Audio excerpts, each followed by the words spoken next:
an unidentified projectile hitting and disabling an oil tanker near Oman's Ashisha in the Strait of Hormuz. And you can see how close it is to the strait, just right there on the map. As of now, here's what we know. The tanker's engine room was damaged. The crew is believed to be safe. Now, this is according to the UK's maritime trade operations. And the news of this strike comes just hours after the Trump administration announced it's launching a new campaign against Iran, cutting it off from the global economy. They say they're going to order other countries to stop doing business with Tehran.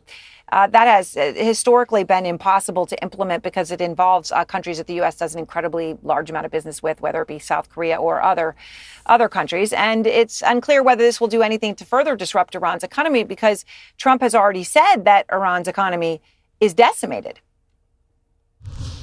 They're broke. They have no money. You know, Iran is broke, totally broke. And they're not paying their soldiers. They have inflation of 300%. They have 300% inflation. They're making no money. So tonight, Iran's deputy foreign minister came out in response to the threats to mock Trump and Treasury Secretary Bessent, who announced these economic sanctions, saying, quote, "Your narrative doesn't add up. You say Iran's military capability has been dismantled, 100% of its military factories destroyed, and its nuclear program buried. But for this very Iran, the, quote, largest financial assault in history and the mobilization of, quote, all U.S. institutions and authorities, end quote, have been necessary? Is this a victory or an admission of America's failure?" Out front now, Robert Kagan, one of the nation's top foreign policy experts, also just publishing a new piece in The Atlantic, Iran Unleashed. All right, Robert, I'm always grateful to have the opportunity to talk to you, and you've got a lot to talk about tonight. I just want to ask you first about this, though. We're 6 months into the war. Today, the U.S. Bessent rolls out this big sanctions plan. And what the deputy foreign minister, all propaganda aside, from Iran quotes Trump and this administration is saying is true, right? They say that it's decimated and dismantled and, right, that it's totally buried. So it does beg the question about why the need for this right now. So the question is, does this new sanctions plan move the needle? I wouldn't think so. And also, what is the plan? I mean, we've been building up to this economic D-Day announcement, and the announcement turns out to be more warnings about stuff that we may do to unnamed countries in the future. And so, as you rightly point out, there isn't much left to do other than prevent countries from doing any business at all with Iran. And the number one country that we would be talking about in this situation is China. And Trump has a meeting coming up with Xi Jinping. And I think that's why Secretary Treasury Bessent did not mention any names, because he didn't want to mention China. And it remains to be seen whether the administration is willing to be tough on China, because Trump was not tough on China when he visited Xi Jinping. Well, right. I mean, also, it's, you know, the whole idea of we're not going to trade with you if you trade with them, it just can't add up when it comes to China, right? That's the situation of the leverage, the trade relationship, but just to be blunt. And Iran is pushing back already, right? The deputy foreign minister calling out the threat, saying it doesn't add up, if Iran's capabilities have been destroyed and dismantled. And you write, because of this war, quote, "the dominant power in the region going forward will be Iran, not the United States or Israel's. For years, the world has been dealing with an Iran constrained. It will now discover what Iran unleashed looks like." I mean, Robert, look, that's a stunning thing to say. You look at this over an entire career. But to think that the decisions made in the past few months could lead you to say from the U.S. And Israel being the power players in the region to now it being Iran, that is a pretty stunning thing to say. What leads you to say it now? Well, and you're right. I mean, it is probably the greatest strategic defeat the United States has suffered since World War II. So, I do think that's why I wrote this, because I do think it's important for people to understand just how much we have lost here. Look, the story was that Iran always had to worry, even though it was somewhat aggressive at many times, but it always had to worry that the United States would come in and launch a sort of devastating attack.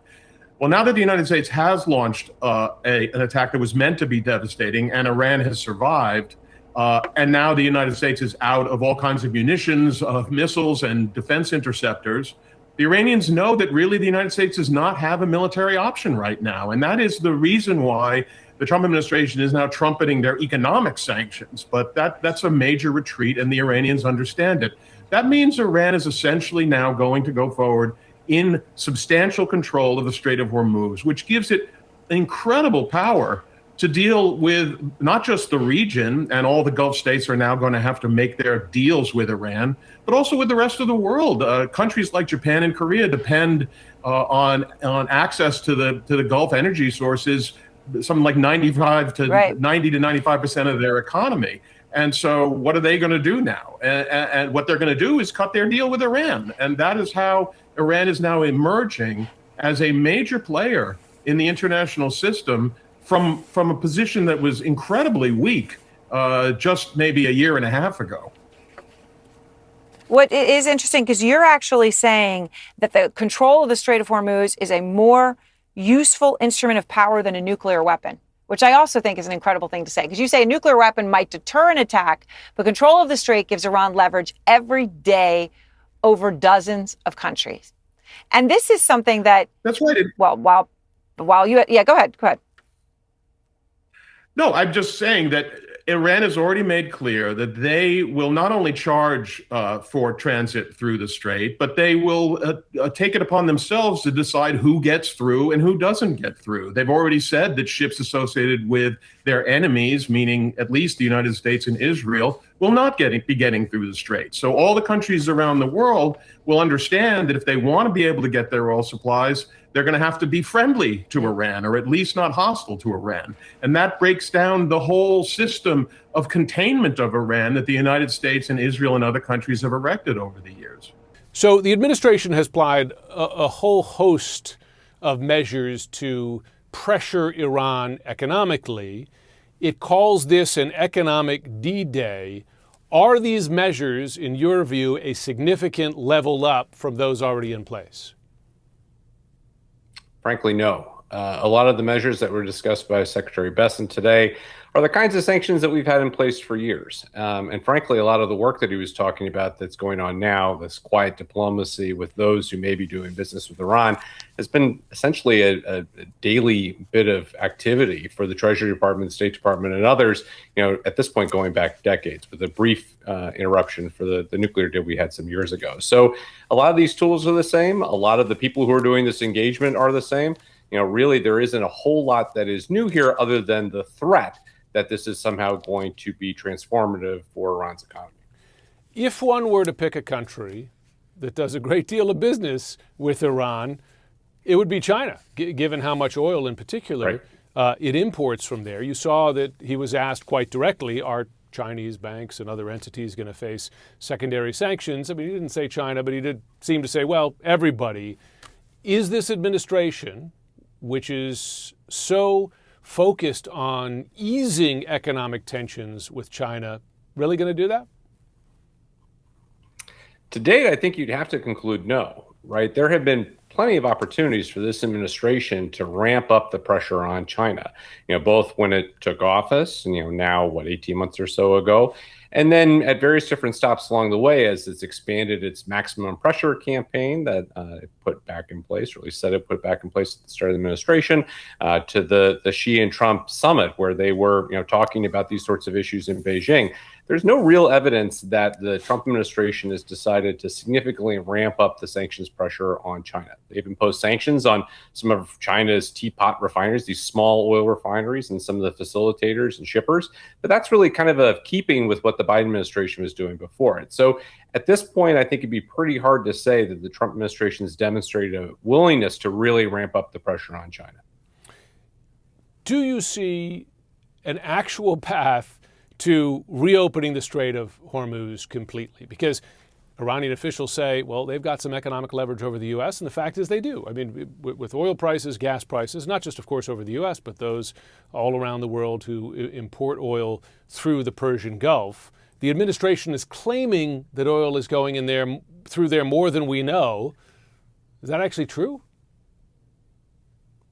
Well, at this point, it's hard to say. So there are lots of people who are tracking the tankers that are allegedly coming through with U.S. support and haven't been able to validate the numbers that the Trump administration has given us. On the other hand, sometimes it's hard to validate these numbers, especially if ships are running opaquely and trying to avoid being detected.